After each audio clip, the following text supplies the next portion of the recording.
नमस्कार विद्यार्थी मित्र, आज आपण BA द्वितीय वर्ष तृतीय सत्रातील चतुर्थ सत्रातील प्राकृतिक भूगोलाचा एक शाखा म्हणून प्राकृतिक भूगोलाची एक शाखा या ठिकाणी सागरशास्त्र ओशोनोग्राफी या भागाचा आपण आजच्या तासामध्ये विचार करणार आहोत। मित्रहो, आपण या सागरशास्त्राचा विचार करत असताना या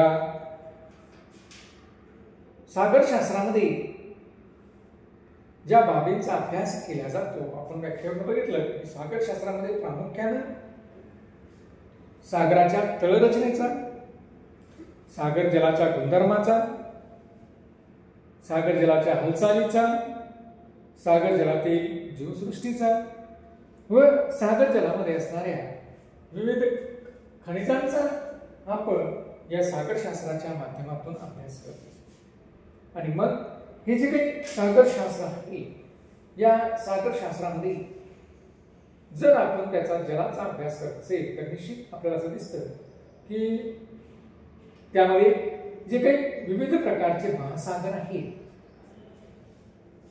हे विविध प्रकारचे महासागर म्हणजे पॅसिफिक महासागर, अटलांटिक महासागर, हिंदी महासागर किंवा आर्क्टिक महासागर यासारखे वेगवेगळ्या प्रकारचे महासागर आहेत। त्याबरोबर बाल्टिक समुद्र, अरबी समुद्र, अरब समुद्र, ब्लॅक समुद्र, काळा समुद्र अशा प्रकारचे काही समुद्र आहेत, काही खाड्या आहेत। या सर्वांचा विचार आपण सागरशास्त्राच्या माध्यमातून या ठिकाणी करत असतो। आणि मग या महासागरांचा ज्यावेळेस आपण विचार करतो त्यावेळेस महासागरांचं महत्त्व काय आहे हेही आपल्याला समजावून घेणं तितकंच महत्त्वाचं आहे। आणि म्हणून या सागरशास्त्राच्या अभ्यासामध्ये आज आपण महासागरांचं असणारं महत्त्व, महासागरांचे महत्त्व हे या ठिकाणी समजावून घेणार आहोत।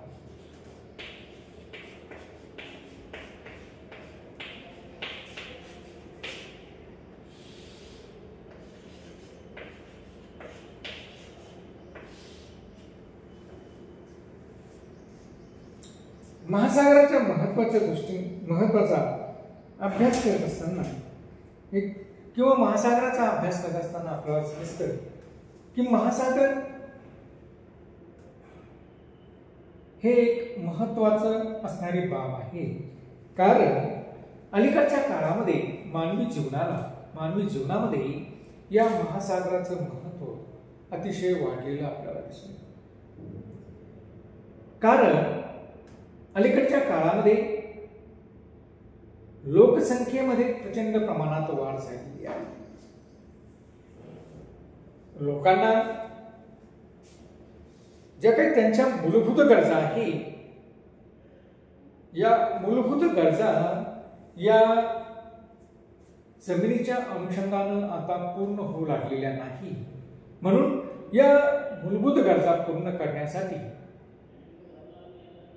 पर्यायी प्रकारचं शोध या ठिकाणी घेणं सुरू झालेलं आहे। आणि त्या अनुषंगानं मग आपण पाहतोय की अलीकडच्या काळामध्ये या महासागराला अतिशय महत्त्व प्राप्त झालेलं आहे। आणि म्हणूनच आपण पाहतो की जगातील बहुतांशी देश हे महासागराच्या अध्ययनाकडे, महासागराच्या अभ्यासाकडे अगदी चढाओढीने लागलेली आपल्याला दिसतात। त्यांच्या ज्या देशांना महासागराचा भाग लाभलेला आहे असे देश मोठ्या प्रमाणात महासागरावर वेगवेगळ्या प्रकारचे संशोधन करत आहेत। त्या महासागराचा प्रचंड प्रमाणामध्ये अभ्यास करण्याचं काम हे देश आपल्याला करताना दिसतात। आणि मग आपल्याला असं दिसतं की जर मानवाच्या जीवनामध्ये एवढ्या मोठ्या प्रमाणात जर या महासागराचं महत्त्व असेल तर ते कोणकोणत्या बाबीच्या अनुषंगानं आहे हेही पाहणं त्याला गरजेचं आहे। तर त्यापैकी आपण या हवामानाचं महत्त्व मानवाच्या दृष्टिकोनातून किंवा या महासागराचं महत्त्व मानवाच्या दृष्टिकोनातून कशा पद्धतीने आहे, तर त्यामध्ये आपण बघूया की पहिलं हवामानाच्या संदर्भामध्ये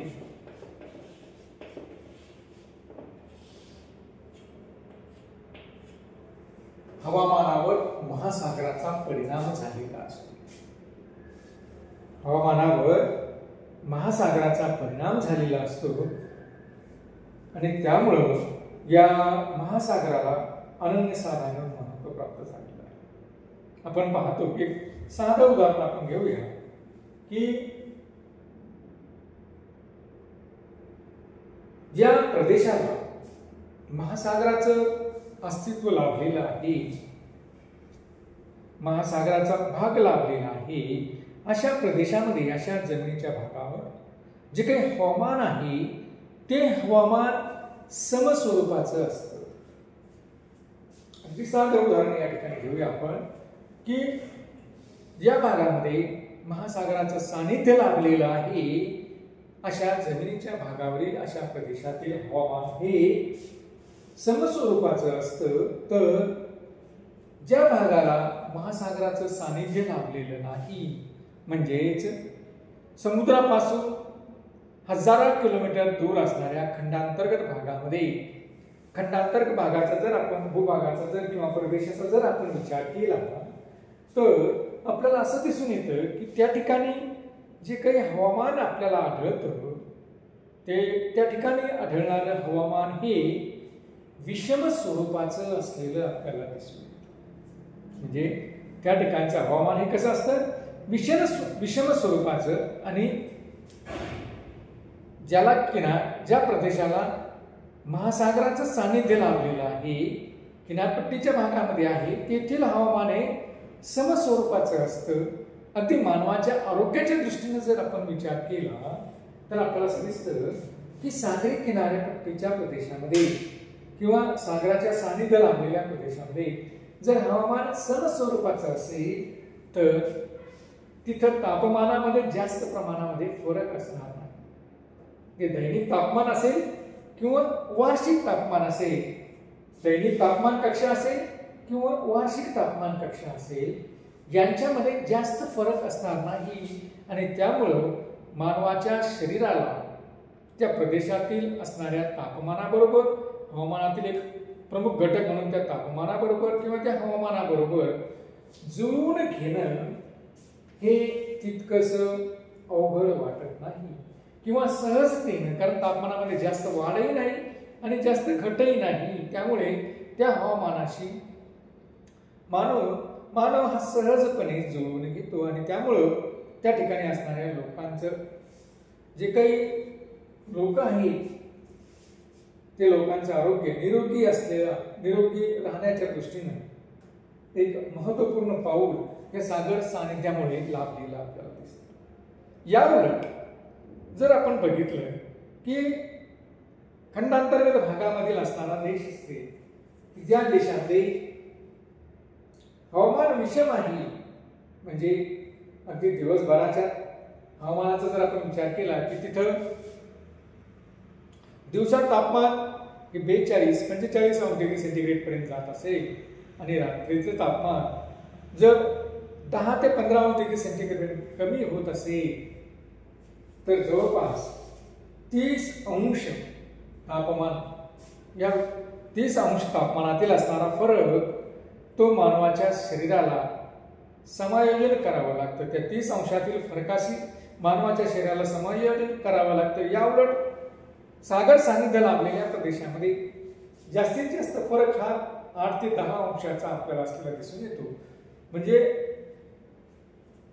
एवढं 30 अंश तापमानातील असणाऱ्या फरकाचा संपूर्ण दिवसभरामध्ये त्या मानवाच्या शरीराला समायोजन करावं लागतं. याउलट किनारी प्रदेशामध्ये कमी प्रमाणात समायोजन करावं लागतं आणि समायोजन करत असताना निश्चित अधिक प्रमाणामध्ये त्या मानवाच्या शरीरातील ऊर्जा ही त्या समायोजनामध्येच खर्च होते आणि त्यामुळं आपण पाहतोय की अशा प्रदेशामध्ये मग आजाराचं प्रमाण हे वाढलेलं आपल्याला दिसून येतं. मग ते अगदी मानवाच्या आरोग्याच्या दृष्टीने जर आपण या सागरी सानिध्याचा विचार जर केला किंवा महासागराचा जर विचार केला तर आपल्याला असं दिसून येतं की अशा पद्धतीनं त्यामध्ये हवामान हा घटक त्या ठिकाणी कार्य करताना आपल्याला दिसतो किंवा हवामानावर त्याचा परिणाम झालेला आपल्याला दिसून येतो. तसंच आपण बघितलं की जमीन आणि पाणी यांचे उष्णता धरून ठेवण्याचे गुणधर्म हे भिन्न स्वरूपाचे आहेत. जमीन लवकर तापते व लवकर थंड होते, याउलट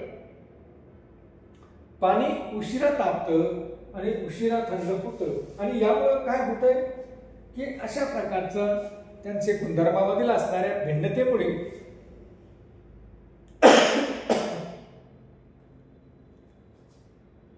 हवामानामध्ये हालचाल सुरू होते किंवा वातावरणामध्ये हालचाल होऊ लागते. आणि वातावरणामध्ये हालचाल सुरू झाल्यामुळे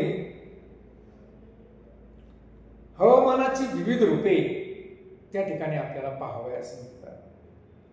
मग त्या ठिकाणी आपण पाहतोय की त्या ठिकाणी असणारं पर्जन्यासे हे देखील या महासागरामध्ये जी काही सूर्याची शक्ती महासागरावर पडते त्यातून जे काही बाष्पीभवन होतं, या हालचालीमुळे हे जे काही बाष्प आहे या खंडीय भागाकडे किनारपट्टीच्या भागाकडे ओढलं जातं. आणि त्यामुळं आपल्याला असं दिसतं की त्या खंडीय प्रदेशामध्ये पाऊस झालेला आपल्याला दिसून येतो. म्हणजे महासागराच्या अनुषंगानं पर्जन्य देखील त्या ठिकाणी झालेलं आपल्याला दिसतं. म्हणजे अशा पद्धतीनं आपण असं म्हणूया की महासागराचा परिणाम हा हवामानावर झालेला आपल्याला दिसून येतो. त्यानंतर मित्र हो, दुसरा घटक आहे तो आहे खनिजे.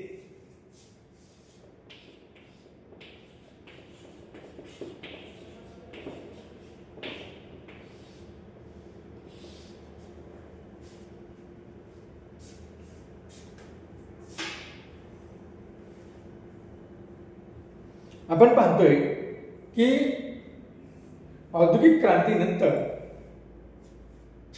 विविध उत्पादनासाठी ऊर्जा निर्माण करण्यासाठी या ठिकाणी किंवा विविध वस्तूंची निर्मिती करण्यासाठी या ठिकाणी मोठ्या प्रमाणात पृथ्वीवरील असणारे खनिज किंवा खनिजांचं उत्खनन या ठिकाणी मोठ्या प्रमाणात झालेलं आहे. त्यामध्ये काही खनिजे ही क्षय पावणारी आहेत तर काही अक्षय स्वरूपामध्ये आहेत. काही खनिजांचा आपण पुनर्वापर करू शकतो, मात्र काही खनिजांचा एकदा वापर केला की आपण ती नष्ट होतात, त्यांचा पुनर्वापर करू शकत नाही.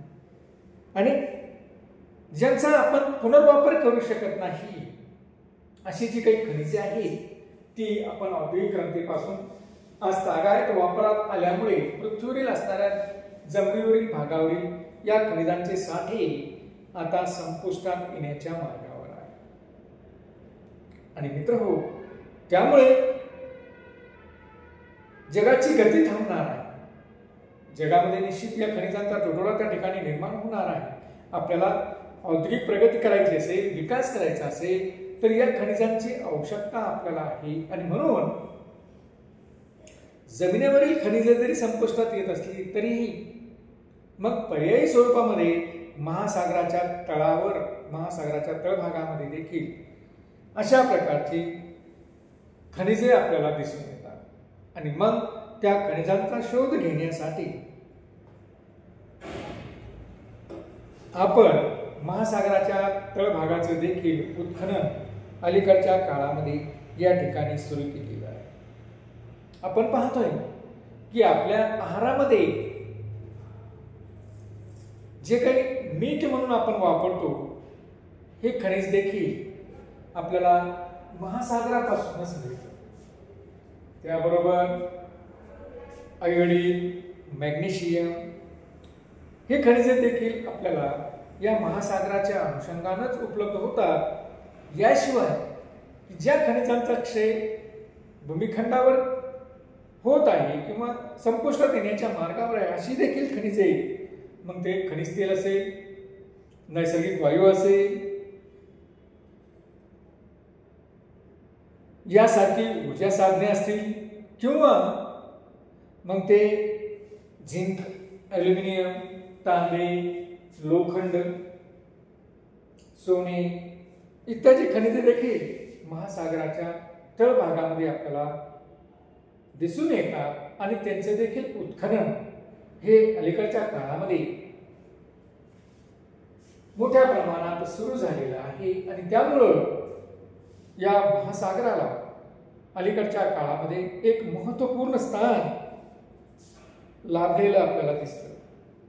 आज जवळपास जगातील 80 देश, 80 आणि 80 पेक्षा जास्त देश हे महासागरातील खनिजांचा शोध घेत आणि महासागरातील खनिजांचा तळभागावरील खनिजांचा वापर करणं यावर अवलंबून असलेले आपल्याला दिसतात. आणि म्हणून आपल्याला असं म्हणावं लागेल की महासागराचं खनिजाच्या माध्यमातून अतिशय महत्त्व या ठिकाणी आपल्याला अलीकडच्या काळामध्ये वाढलेलं दिसून येतं. धन्यवाद.